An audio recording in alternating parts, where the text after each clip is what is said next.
사도행전은 예수 그리스도의 복음이 땅끝까지 전파되는 역사와 그 역사를 감당하는 구원의 기관인 교회가 이 땅에 세워지는 역사를 전가합니다.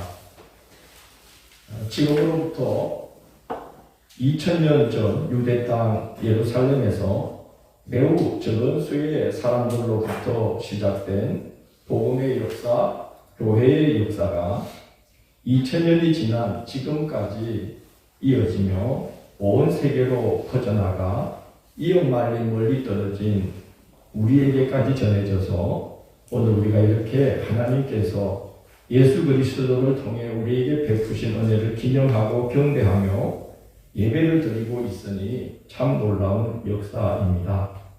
어떻게 이 놀라운 역사가 가능했을까요? 이 엄청난 일을 가능케 한 첫 사건이 무엇일까요? 홍해가 갈라지는 것 같은 어마어마한 사건이 있어야 이런 역사가 시작될 수 있는 거 아닐까요?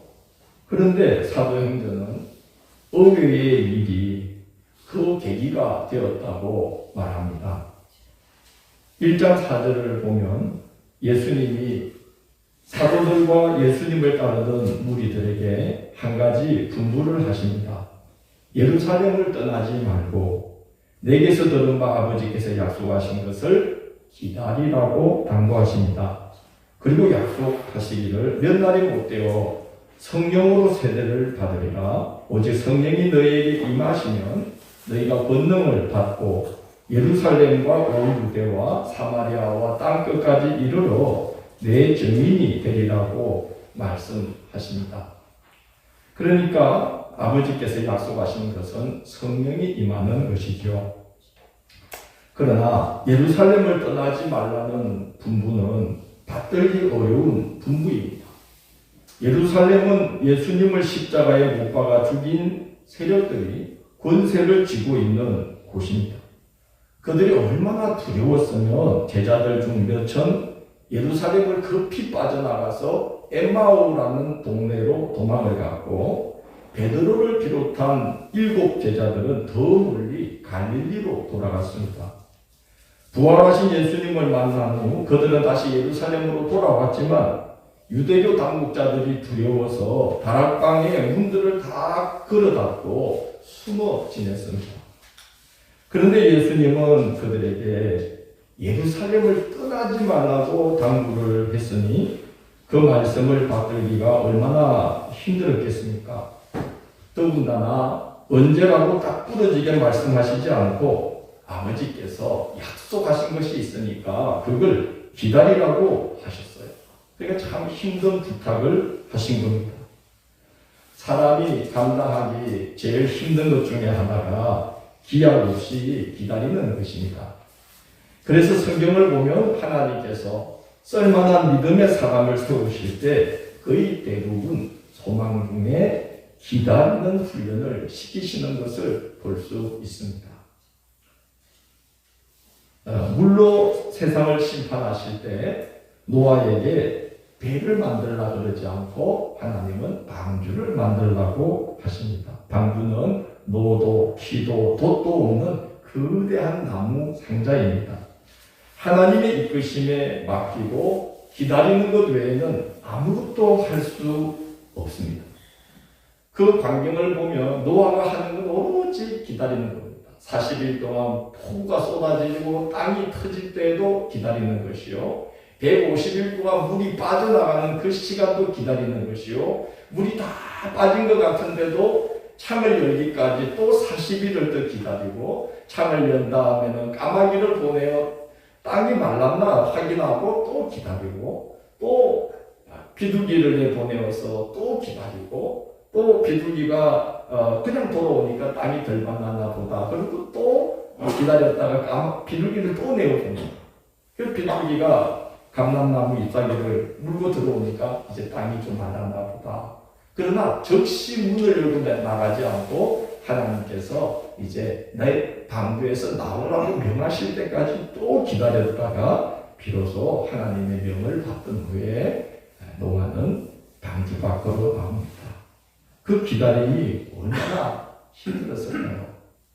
편안한 세월을 기다리는 것도 어려운데 방주 속에서 거의 1년을 노아는 기다림의 시간을 갖습니다. 아브라함은 이삭을 얻기까지 25년 동안 기다림의 기도를 드립니다. 기다림이 얼마나 힘들었으면 믿음의 조상 아브라함도 이스마엘을 낳고 나서 약속의 씨고 뭐고 다 필요 없으니까 이스마엘이나 하나님 앞에서 건강하게 자라면 좋겠습니다. 이 말은 하나님께 저요 이제 그만 기다릴래요 하고 말한 거예요. 모세는 출애굽의 역사를 감당하는 자로 세움받기까지 광야에서 40년을 기다리며 훈련받았고 이스라엘 백성들이 가나안 땅을 선물로 받을 준비가 되기까지 또 광야에서 40년을 기다립니다. 모세도 기다림이 얼마나 힘들었으면 참다 못해서 지팡이로 바위를 내리치면서 백성들 앞에서 분노를 폭발하지 않습니까? 기다림이 이렇게 힘든 겁니다. 다윗도 기름 부음을 받고 실제로 왕이 되기까지 약 15년을 기다립니다. 편하게 기다린 게 아니잖아요. 고난 속에 기다립니다. 정말 힘든 게 기다리는 것 같습니다. 사울 왕이 사무엘이 오겠다고 약속을 했는데 오지 않고 상황이 급박하게 돌아가니까 기다리다 못해 자신이 번제를 집행하다가 책망을 받고 하나님의 영이 그를 떠나버리게 되는 걸 우리가 봅니다. 기다림은 너무나 어려운 거죠. 제 후배 목사님 한 분이 강원도 태백에서 삼척으로 넘어가는 그 통기제에 석포라는 곳에서 목회를 했습니다. 탄광 때문에 마을이 꽤 크게 형성된 곳인데 석탄 합리화 정책 때문에 이제 탄광이 하나둘 문을 닫자 사람들이 하나둘 그곳을 떠나기 시작했습니다. 지금은 동네 마트가 다 편의점이 되어버렸지만 그때는 마트라 그러지 않고 슈퍼라 그랬어요. 그래서 슈퍼 가서 두부 한번 사와라 하고 심부름 시키던 때입니다. 그래서 슈퍼도 이제 하나씩 문을 닫고 동네가 점점 죽어가는데 목사님이 뜰 생각을 하지 않는 거예요. 그래서 참 아까운 후배 목사가 저러다가 너무 썩어버리나 싶어서 걱정이 되어서 우리 선배들이 찾아가서 이 목사 이제 어지간하면 좀 떠라. 책임지를 찾아서 나가야지 어떡하려고 그래. 그랬습니다. 근데 이 목사님 말씀이요. 예, 선배님 제 생각에는 그래도 교회라도 맨 마지막까지 남아있어야 될 것 같아요. 하나님께서 가라고 등 떠미실 때까지 기다리겠습니다. 그러시는 거예요. 예, 우리가 들으면 은혜가 되지만 그 목사님 사모님께서 기약 없는 기다림의 시간을 견디실 때 참 얼마나 힘들었을까 하는 생각이 듭니다. 기다림은 쉬운 게 아니죠. 그런데 이 제자들과 예수님의 사람들은 목숨이 위태로운 곳에서 예수님을 죽임의 세력이 득세하고 있는 예루살렘에서 그것도 기약 없는 기다림의 시간을 지낼 때 얼마나 힘들었을까요? 기다림의 끝에 아버지께서 약속하신 것을 보내시리라는 말씀은 또 얼마나 막연한 약속입니까? 설령 약속하신 것을 보내신다고 친다 할지라도 뭐 어떻게 하겠다는지 구체적인 아무런 로드맵을 주시지 않았습니다. 예수님도 안 계시고 이제 그들은 뭘 어떻게 해야 될지 모르는 전혀 낯선 상황 속에 놓여 있었어요. 그렇다고 돌아갈 수도 없습니다. 얼마나 막막했겠습니까? 그런데 참 놀랍게도 그들은 분부하신 대로 예루살렘에 머뭅니다. 막연하지만 약속하신 것이 임하기만을 기다리기로 작정하고 예루살렘에 머물며 기다리는 거예요. 순종하기 힘든 상황에서 순종하기 힘든 명령에 그들은 순종했습니다. 저는 이게 홍해가 갈라지는 것보다 더 크고 놀라운 기적이라고 봅니다. 여러분, 홍해가 갈라진다고 해서 이스라엘 백성들의 믿음이 더 좋아진 건 아니지 않습니까? 그 기적으로 인해서 그들은 목숨을 건졌고 길 없는 중에 길이 열리긴 했지만 그 기적이 그들을 변화시킨 건 아닙니다. 당시에 세계가 경험할 만한 역사가 일어난 거죠. 홍해가 갈라진 그 주변 고대 근동의 모든 나라 백성들이 그 소문을 듣고 벌벌 떨었습니다. 그런 일을 행하신 여호와를 두려워하기 시작했습니다. 그러나 그 사건이 이스라엘을 조금도 변화시키지 못했어요. 그들은 믿음이 조금도 자라지 않고 그런 기적을 보았음에도 믿음이 조금도 자라지 않고 불과 며칠 지난 후에 광야 길이 시작되자 하나님을 원망하고 모세를 원망하면서 애국으로 돌아가려고 했습니다. 그에 비하면 예수님의 마지막 분부에 사도들과 명무리의 사람들이 예수님 말씀에 순종해서 예루살렘을 떠나지 않고 약속하신 것을 기다리는 일은 사람들 눈에 띄지도 않고 눈여겨볼 만한 일도 못됩니다. 홍해가 갈라진 것에 비하면 아무것도 아니죠. 그게 뭐 그리 대단한 일이겠습니까? 다락방에서 몇 사람이 문을 걸어닫고 기다리는 것이 뭐 그리 놀랄 일이며 거기서 뭐 그리 대단한 일이 일어나겠습니까? 그런데 우리는 알잖아요. 그 골방에서의 기다림과 순종의 시간들이 인류의 운명을 바꾸어 놓는 대역사의 시발점이 되었습니다. 홍해가 갈라지는 것보다 사람의 영혼이 갈라져서 하나님께 속한 것이 그 사람 속으로 들어가는 것이 얼마나 더 크고 놀라운 기적이겠습니까? 에머슨이 말한 것처럼 사람을 진정으로 변화시키는 것은 지구와 달 사이의 간격을 우주선으로 건너가는 게 아니라 사람 사이의 간격을 마음으로 건너는 게 더 중요합니다. 우리를 더 행복하게 하며 우리를 진정으로 변화시키는 그것처럼 홍해가 갈라진 것보다 더 큰 기적은 오늘 이 골방에 있는 사람들의 순종하는 가운데 그들의 마음이 영혼이 열리게 된 이 사건이 정말 중요한 기적이라는 생각이 듭니다. 홍해가 갈라지는 것보다 내 심령이 찢어져서 하나님을 받아들이는 것이 더 놀랍고 큰 역사를 불러일으키는 것입니다. 중요한 건 내 속에서 경험된 기적이어야 작은 사건 하나라도 나를 변화시킵니다. 내 속에서 경험된 기적이어야 하는 거죠. 그래서 예수님이 그들에게 순종하기 힘든 걸 요구한 것 같아요. 두려운 그곳에 머물러라 그랬고 기다릴 수 없는 막연한 날들을 기다리라고 하신 것 같습니다. 내 속에서 경험된 기적, 그걸 이제 그들이 경험하게 하려고 그랬던 거죠. 그래서 성경에 보면 순종이 제사보다 낫고 하나님의 말씀을 듣는 것이 황소, 곧 국과 뿔이 있는 황소를 드림보다 하나님을 더욱 기쁘시게 하나니라고 성경이 증거합니다. 순종할 때 내 속에서 변화를 경험하게 됩니다. 홍해가 갈라지는 것보다 더 큰 기적은 내 속에서 순종을 경험하는 거일 겁니다. 더 큰 변화를 가져옵니다. 저는 왜 예수님이 예루살렘을 떠나지 말라고 하셨는지, 왜 막연한 기다림을 명령하셨는지 알 것 같아요. 1장 14절 끝에 보면 사람들이 더불어 마음을 같이하여 오로지 어디에 힘썼다고 그러죠? 기도에 힘씁니다. 그랬어요. 15절을 보면 모인 무리의 수가 약 120명 정도 되었습니다. 이들은 사도들과 예수님을 따라다니던 여인들과 예수님의 어머니 마리아와 예수님의 형제들, 즉 야고보서를 쓴 야고보와 유다서를 쓴 유다, 이 형제들이 포함된 예수님의 아마 가족들이었을 거라고 생각됩니다. 여러분, 다락방에 120명이 모일 수 있습니까? 우리 사택도 다락방이 있잖아요. 이스라엘의 다락방은 우리 다락방과는 다릅니다. 설락으로 된 지붕, 평평한 지붕 위에 아래층보다 더 큰 방을 만드는 거예요.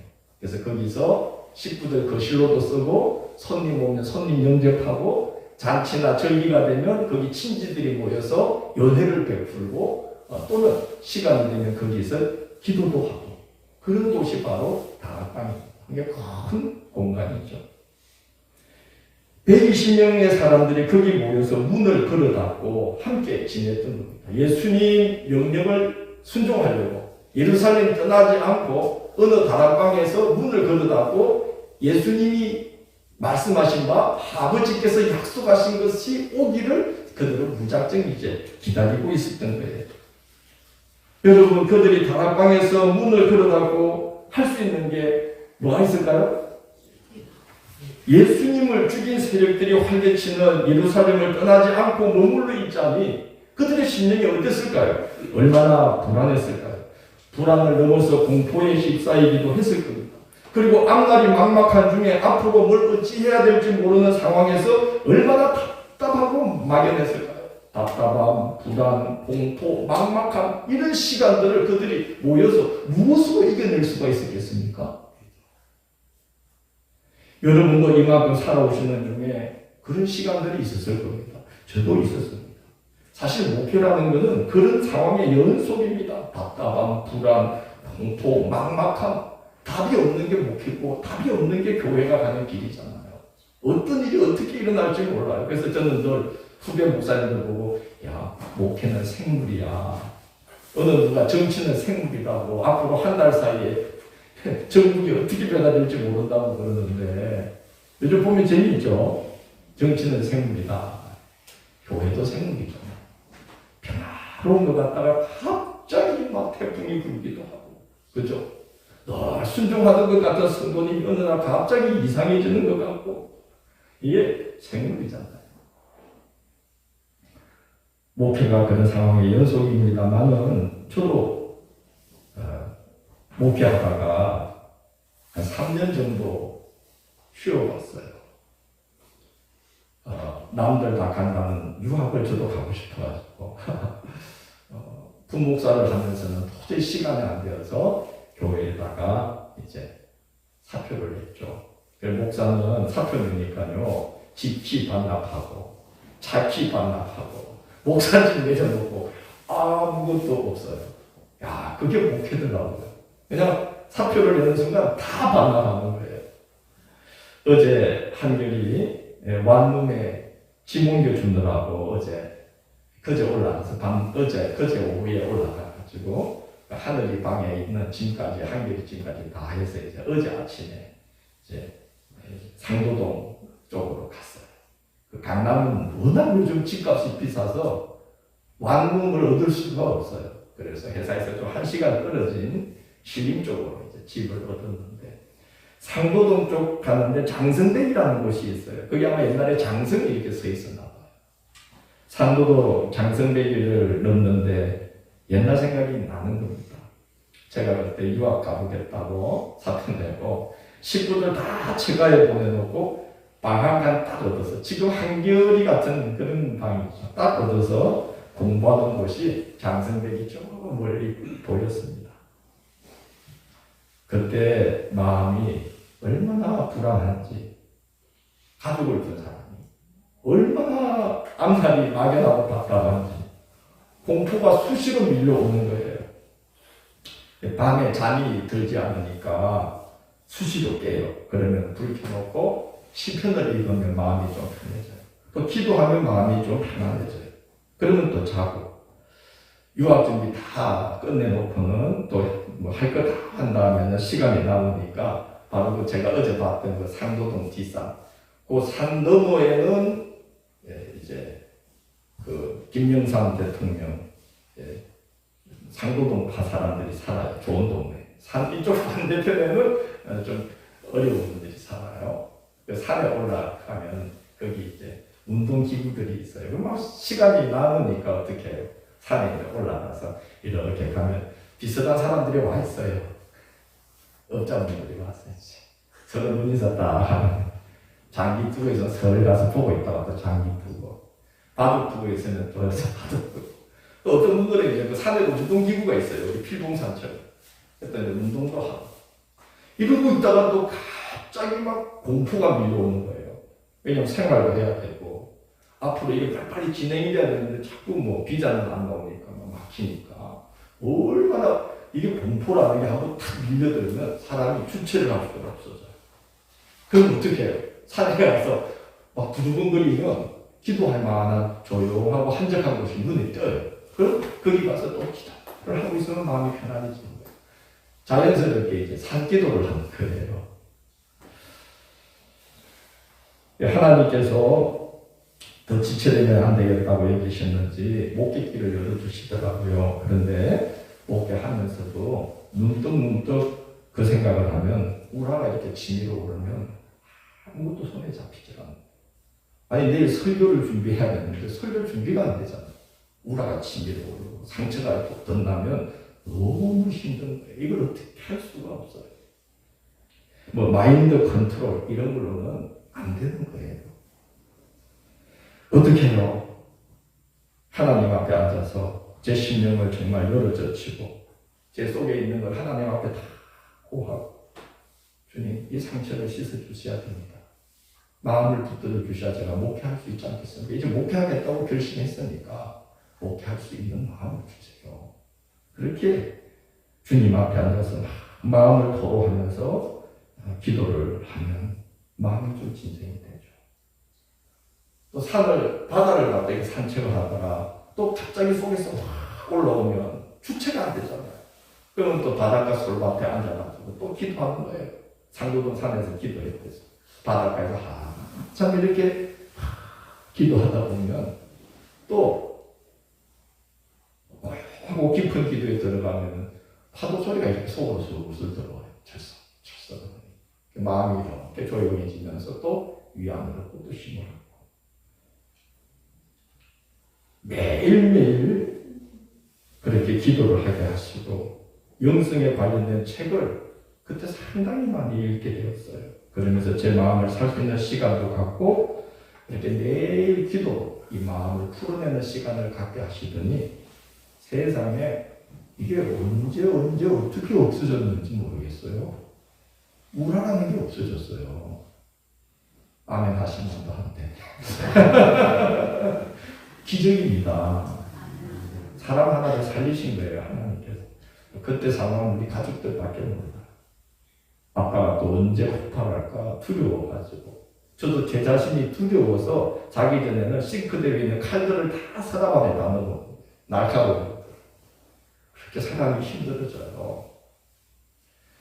그런데 언제부터인지 그렇게 하나님 앞에 마음을 토로하는 기도를 매일 그냥 재단에서만 하는 거 아닙니까? 재단에서도 하다가 또 산책하다가 갑자기 답답해지고 우라가 치미고 막 화가 치밀고 그러면 그냥 거기 어디 기도할 때를 찾아서 바닷가에서도 막 기도하고 그러는 거죠. 그렇게 하나님께서 기도 훈련을 시키시더니 언제부턴가 참 감사하게도 그게 다 없어졌어요.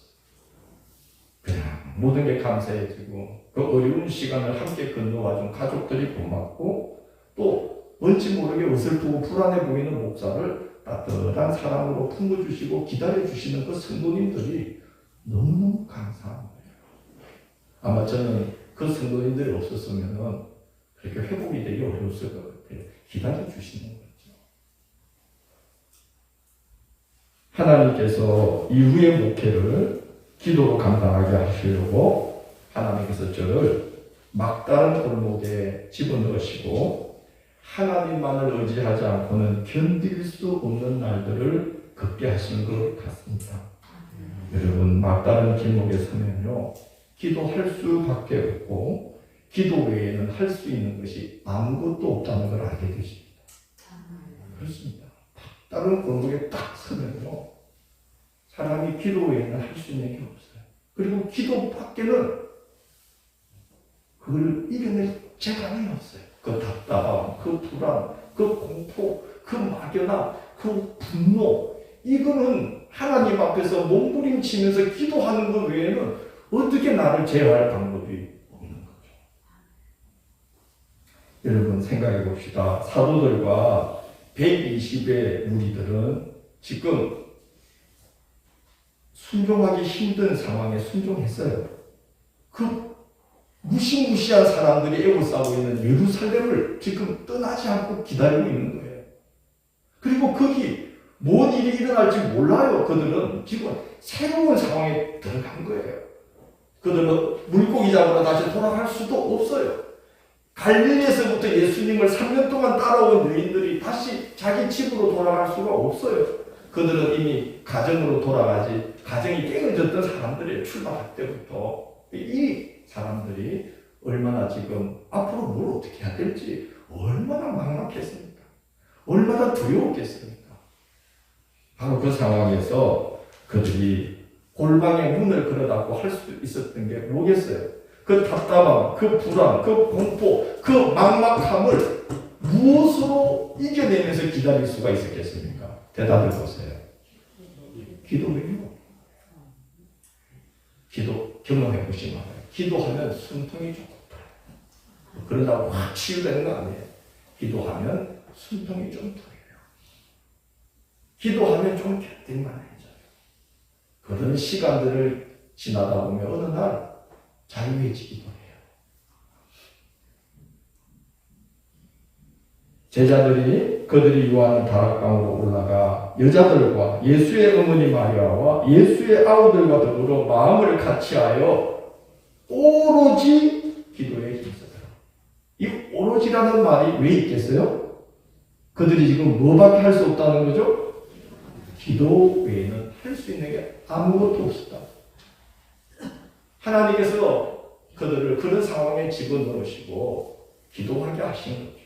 그래서 예수님이 그 분부를 하신 거예요. 순종하기 힘든 일을 분부하신 거고 이들이 그걸 아멘으로 받아들였는데 인간의 힘으로는 그 명령 받들 수가 없어요. 골방에서 하루도 견디기 어려웠어요. 두렵고 떨리고 불안하고 답답하고 앞날이 막막하고 어떻게 하면 좋을지 그들이 사람의 마음으로는 한 시간도 견딜 수 없는데 120인이 같이 모여 있어요. 그들이 몇 사람이 흔들려가요. 얼마나 그 자리가 공동체가 공황에 빠지겠어요. 그들이 할 수 있는 건 뭐죠? 오로지 기도하는 것 외에는 없었던 겁니다. 저는 그렇게 생각합니다. 기도를 좋아해서 그랬던 건 아닙니다. 기도의 은사가 있어서 그랬던 건 더더욱 아닙니다. 해보시면 알겠지만 매일 지속적으로 꾸준히 기도하는 게 얼마나 힘든 건지 해보시면 압니다. 정말 힘듭니다. 좋아서 하는 거 아닙니다. 그런데 왜 하느냐? 기도하지 않고는 견딜 수가 없기 때문에. 기도하게 하시니까 기도하는 거예요. 기도하게 하시니까 기도할 수밖에 없었고 기도 외에는 할 수 있는 것이 아무것도 없었던 것입니다. 그들은 이제 운명 공동체로 한 배를 탄 자들입니다. 그래서 그들이 함께 할 수 있는 것은 기다리면서 그냥 기다릴 수 없으니까 어떻게 해요? 기도도 어떻게 해요? 오로지 기도에 힘쓰게 되었던 겁니다. 그런데 그게 뭐 그렇게 대단한 일이겠습니까? 홍해가 갈라지는 것에 비하면 세상 사람들이 모르는 거 아니에요? 문 그릇 닫고 몇 사람이 거기서 기도하면 여러분 이후에 벌어진 역사를 생각하면 정말 거기 두세 명이 골방에서 기도한 것과 마찬가지.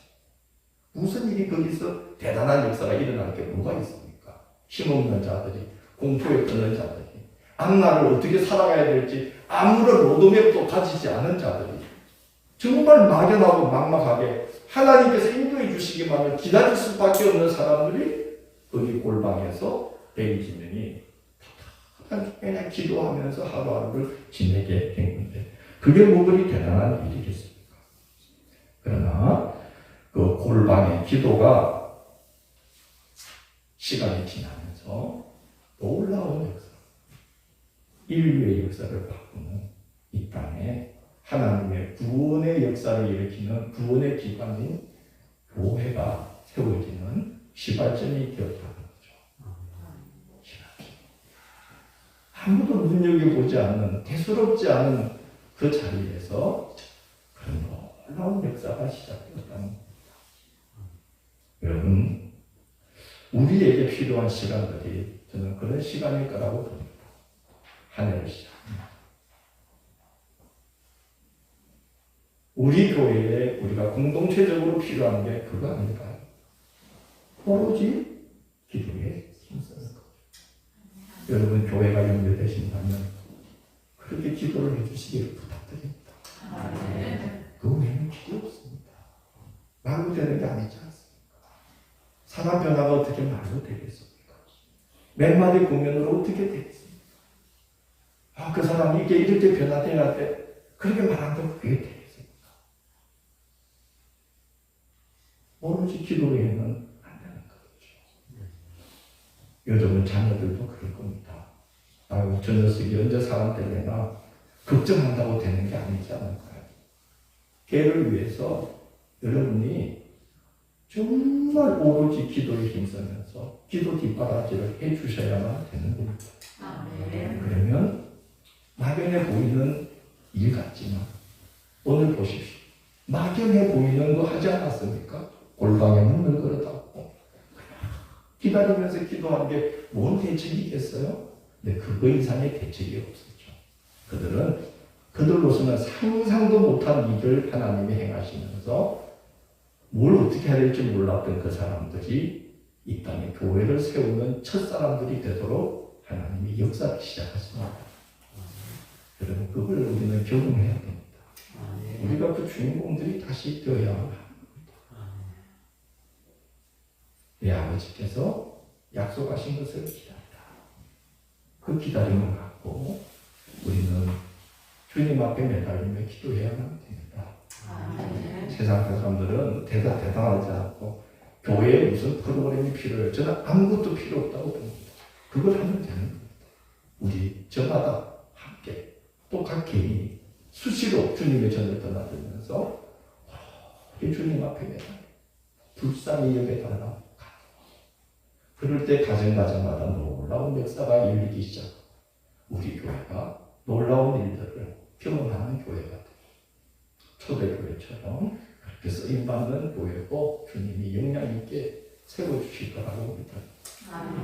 무슨 로드맵을 갖고 가는 거 아닙니다. 그들은 이 땅에 교회를 세우리라고는 상상도 못했습니다. 단지 순종하기 힘든 명령을 순종했을 뿐입니다. 기다려야만 했는데 그냥 기다릴 수가 없으니까 견딜 수가 없으니까 그 막막한 가운데 기도하게 됩니다. 오로지 기도에 힘쓸 수밖에 없게 되어서 기도에 힘씁니다. 상상도 못한 일들이 그들 앞에 열리기 시작하는 겁니다. 그게 교회의 역사의 출발입니다. 교회가 그렇게 시작되었다는 것은 교회는 언제나 그 자리에 서 있어야 된다는 겁니다. 그래야 교회다워지는 거 그러니까요. 그래야 성도로 쓰인다는 거 아닐까요? 저희는 그와 같은 일들이 매일같이 지속되기를 주의 이름으로 권면합니다.